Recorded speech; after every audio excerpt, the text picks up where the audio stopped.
Ahora vamos a ver generalidades de valvulopatías. Ya en los siguientes videos vamos a ver más específico insuficiencia o estenosis de cualquiera de las 4 válvulas. Ahorita nada más son generalidades. Entonces, valvulopatías, estamos hablando de ya sea una estenosis de la válvula, o sea que la válvula cuando tiene que estar abierta se abre poquito, o digamos no se abre bien. O podemos estar hablando de una insuficiencia de la válvula. Esto es que cuando la válvula tiene que estar cerrada, no se cierra bien. No se cierra bien. Entonces ponemos el corazón. Aquí está el corazón. Aurícula izquierda, aurícula derecha, ventrículo izquierdo, ventrículo derecho. Aquí está la aorta. Y aquí está la arteria pulmonar. Rama izquierda y rama derecha. Entonces tenemos las 4 válvulas, que es la válvula tricúspide, la válvula pulmonar, la válvula aórtica y la válvula mitral. Si la válvula está estenosada, es que la válvula cuando se abre, en lugar de que se abra así por completo, se abre poquito, se abre así. O sea, sí se cierra bien, pero cuando se abre poquito. Si estamos hablando de una válvula insuficiente, entonces la válvula sí se abre bien, pero al momento de cerrarse no se cierra bien. O sea, se abre y se queda así, se queda un pequeño orificio. Y por ahí la sangre se puede regresar a la cavidad previa. Pero eso lo vemos en los siguientes videos. Estas son valvulopatías, ya sea que la válvula se abre poquito o que la válvula no se cierra bien. Ahora, todas las valvulopatías se van a presentar con disnea. Disnea al hacer esfuerzo. O sea, vamos a buscar en la historia clínica disnea durante el ejercicio, por ejemplo. O disnea que empeora con el ejercicio. Esto es más de cuando estamos hablando de las cavidades izquierdas. Más de cuando estamos hablando de las cavidades izquierdas, por el hecho de que vamos a tener edema pulmonar. Entonces, básicamente es, lo vamos a ver igual más específico en los siguientes videos, pero básicamente si tenemos que la válvula mitral se abre poquito, o sea, está estenosada, a la aurícula izquierda le cuesta más trabajo bombear la sangre, o sea, le cuesta más trabajo a la aurícula pasarle la sangre al ventrículo izquierdo. Eso hace que aumente la presión en la aurícula y entonces en retrógrado las venas pulmonares que le pasan la sangre a la aurícula izquierda les va a costar más trabajo pasarle la sangre a la aurícula izquierda porque la presión de la aurícula izquierda aumentó. Y entonces en retrógrado los capilares pulmonares les va a costar más trabajo pasarle la sangre a las venas pulmonares. Y entonces, ¿qué pasa? Tenemos, aquí están los alvéolos, digamos, aquí está el pulmón y aquí están los alvéolos. Aquí están los alvéolos y los capilares pulmonares pasan aquí pasan los capilares pulmonares o los capilares alveolares. Si aumenta la presión en el capilar alveolar, el líquido que está aquí, que es plasma, o sea, sangre es plasma y eritrocitos, el líquido se chorrea. Y se chorrea aquí, al espacio alveolar. Y esto produce una barrera adicional que el oxígeno molecular tiene que difundir para llegar aquí a la sangre. Entonces el oxígeno, aquí está el oxígeno, y ya no es nada más que tiene que atravesar el grosor del alvéolo para llegar al capilar, sino que tiene que atravesar este grosor de líquido para llegar aquí. Y entonces es más difícil la difusión y por eso la disnea. Ese fue el caso de la estenosis de la válvula mitral, pero igual se puede dar en el caso de la estenosis de la válvula aórtica, en donde la válvula aórtica no se abre bien, entonces se abre poquito, entonces al ventrículo izquierdo le cuesta trabajo bombear la sangre, aumenta la presión en el ventrículo izquierdo, entonces a la aurícula izquierda le cuesta trabajo bombear la sangre, aumenta la presión en la aurícula izquierda y entonces lo mismo que ya dijimos. O puede ser el caso de las insuficiencias, como lo vamos a ver en los siguientes videos. Cuando tenemos insuficiencia, la válvula se abre bien pero no se cierra bien. Cuando viene la contracción ventricular, la sangre se puede regresar por este orificio que quedó, en el caso de hablar de la válvula mitral. Entonces sangre adicional va a pasar a la aurícula izquierda. Eso le va a aumentar la presión, porque está recibiendo una sangre que de otra forma no hubiera recibido. Aumenta la presión en la aurícula izquierda y entonces todo lo que ya mencionamos. Aumenta la presión en las venas y en los capilares pulmonares y se chorrea el líquido. Lo mismo en el caso de la insuficiencia aórtica. En la insuficiencia aórtica, viene la contracción ventricular, se abre la válvula aórtica y luego viene la diástole. Aquí se cerraría la válvula aórtica, pero se queda abierta poquito porque está insuficiente y entonces parte de la sangre de la aorta se pasa al ventrículo izquierdo. Esto aumenta la presión en el ventrículo izquierdo, hace que sea más difícil bombear la sangre, aumenta la presión finalmente en la aurícula izquierda porque le cuesta más trabajo pasar la sangre al ventrículo izquierdo y todo lo que ya mencionamos. Entonces, generalmente cuando estamos hablando de valvulopatías del lado izquierdo, el paciente va a venir con edema en esfuerzo. Y también se puede dar en el caso de las valvulopatías del lado derecho, como es el caso de, por ejemplo, si tenemos una insuficiencia de la válvula, una estenosis de la válvula tricúspide, es que la válvula tricúspide no se abre bien. O sea, a la aurícula derecha le va a costar más trabajo pasarle la sangre al ventrículo derecho. Y la cantidad de sangre que el ventrículo derecho pase o expulse hacia la arteria pulmonar es finalmente la cantidad de sangre que va a llegar aquí al corazón izquierdo y finalmente es esa la sangre que se va a ir a todos lados. Si tenemos menos sangre que le llega al ventrículo derecho por el hecho de la insuficiencia de la válvula tricúspide, vamos a tener finalmente menos sangre en toda la circulación sistémica y el paciente puede tener disnea. Pero básicamente la disnea es cuando tenemos valvulopatías del lado izquierdo, más que nada, por el edema alveolar. Ahora otro punto es generalmente estamos hablando de un adulto.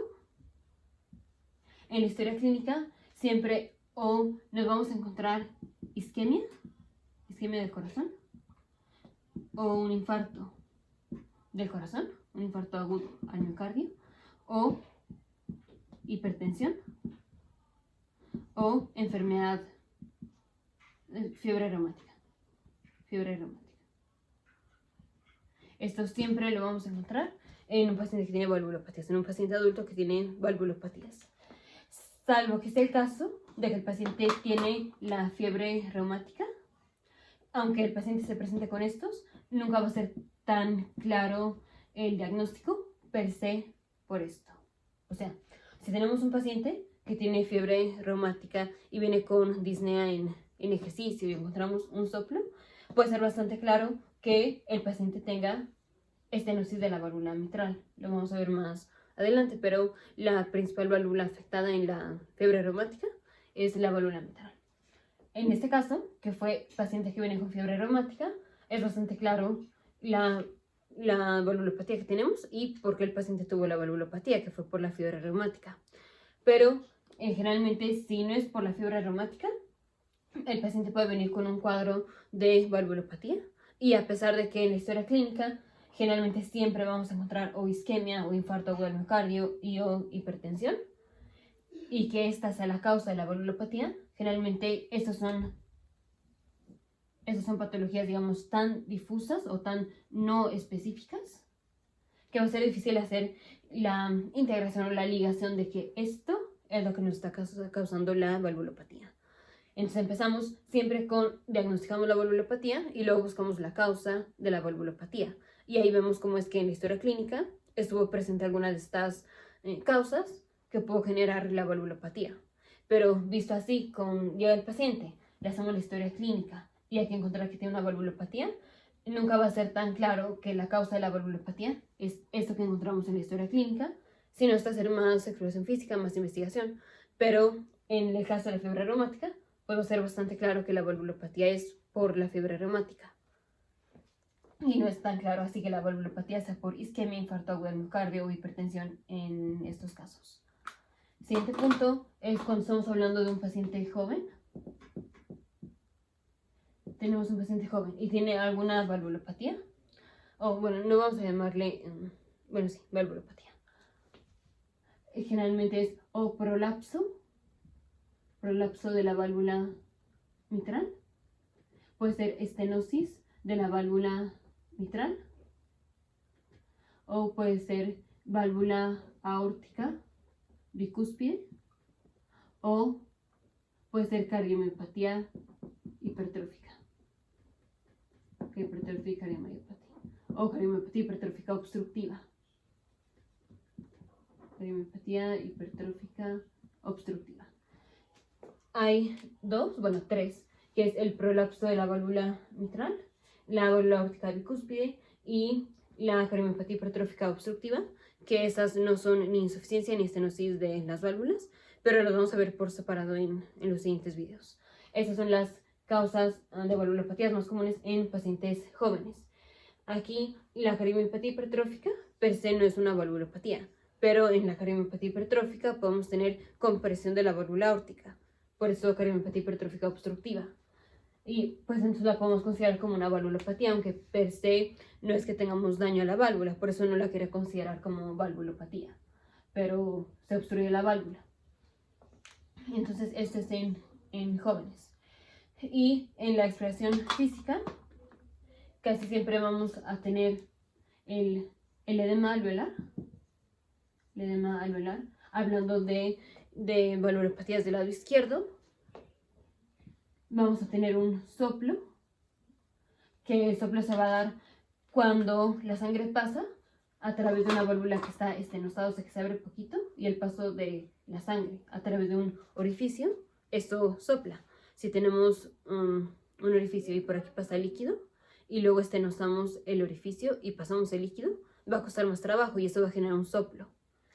O la otra es, el soplo se da cuando la sangre pasa por una válvula que está insuficiente. Entonces la válvula, en lugar de cerrarse, se queda poquito abierta. Y este poquito abierta, pues es un orificio pequeño. Y por ahí la sangre se puede regresar a la cavidad previa, como lo vamos a ver en los siguientes videos. Pero la sangre se puede regresar a la cavidad previa y eso genera también un soplo. También el soplo se puede dar en el prolapso de la válvula mitral, que lo vamos a ver en el siguiente video cómo se da. También por la obstrucción de la válvula aórtica en la cardiomyopatía hipertrófica obstructiva. Pero básicamente en las valvulopatías pues vamos a tener un soplo. Un soplo. Y también podemos tener un galope. Galope. Y en el caso principalmente de valvulopatías del lado derecho, vamos a tener edema de miembros inferiores. Edema principalmente. Que es la fisiopatología igual de la que hablamos del lado izquierdo, solo que ahora es del lado derecho. En el lado derecho tenemos ya las venas, vena cava superior y vena cava inferior. Todas las venas de los miembros inferiores finalmente llegan a la vena cava inferior.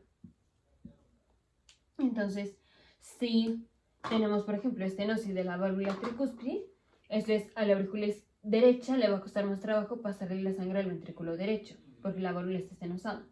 Entonces aumenta la presión en la aurícula derecha y por tanto es más difícil que la sangre de las venas cavas drene a la aurícula derecha. Y entonces aumenta la presión aquí y lo mismo en el retrógrado, aumenta la presión en las venas previas. O sea, es más difícil que la sangre de las venas de miembros inferiores drene a la vena cava inferior. Y entonces aumenta la presión aquí en las venas y se chorrea el líquido al intersticio, o sea, edema de miembros inferiores. Ese fue el caso del estenosis de la válvula tricúspide. Lo mismo puede ser para el estenosis de la válvula pulmonar. Si está estenosada la válvula pulmonar, al ventrículo derecho le cuesta trabajo pasar la sangre hacia la arteria pulmonar, aumenta la presión en el ventrículo, le cuesta más trabajo a la aurícula pasarle la sangre al ventrículo, entonces aumenta la presión en la aurícula y todo lo mismo en retrógrado. El caso de la insuficiencia es la válvula tricúspide está insuficiente, o sea, no se cierra bien y entonces parte de la sangre de la arteria pulmonar se puede regresar al ventrículo, entonces más carga, más volumen que vamos a tener en el ventrículo y entonces aumenta la presión en el ventrículo, entonces le va a costar más trabajo a la aurícula pasarle la sangre al ventrículo y aumenta la presión en la aurícula y en las venas cavas.